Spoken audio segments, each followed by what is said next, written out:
White house کی جانب سے گزشتہ روز زیادہ پکسل والی متعدد تصویریں جاری کی گئیں۔ تصاویر جاری ہونے کے بعد سوشل میڈیا پر نئی بحث چھڑ گئی۔ تصویروں سے بڑے پیمانے پر آن لائن قیاس آرائیاں ہوئیں کہ اس میں صدر ڈونلڈ ٹرمپ کو جوہری سرخ بٹن پر ہاتھ رکھتے ہوئے ایران کے لیے خطرے کے طور پر دکھایا گیا ہے۔ وائٹ ہاؤس کی جانب سے گزشتہ روز زیادہ پکسل والی متعدد تصویریں جاری کی گئیں۔ تصاویر جاری ہونے کے بعد سوشل میڈیا پر نئی بحث چھڑ گئی۔ تصویروں سے بڑے پیمانے پر آن لائن قیاس آرائیاں ہوئیں کہ اس میں صدر ڈونلڈ ٹرمپ کو جوہری سرخ بٹن پر ہاتھ رکھتے ہوئے ایران کے لیے خطرے کے طور پر دکھایا گیا ہے۔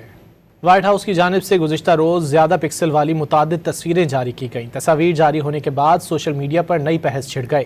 تصویروں سے بڑے پیمانے پر آن لائن قیاس آرائیاں ہوئیں کہ اس میں صدر ڈونلڈ ٹرمپ کو جوہری سرخ بٹن پر ہاتھ رکھتے ہوئے ایران کے لیے خطرے کے طور پر دکھایا گیا ہے۔ وائٹ ہاؤس کی جانب سے گزشتہ روز زیادہ پکسل والی متعدد تصویریں جاری کی گئیں۔ تصاویر جاری ہونے کے بعد سوشل میڈیا پر نئی بحث چھڑ گئی۔ تصویروں سے بڑے پیمانے پر آن لائن قیاس آرائیاں ہوئیں کہ اس میں صدر ڈونلڈ ٹرمپ کو جوہری سرخ بٹن پر ہاتھ رکھتے ہوئے ایران کے لیے خطرے کے طور پر دکھایا گیا ہے۔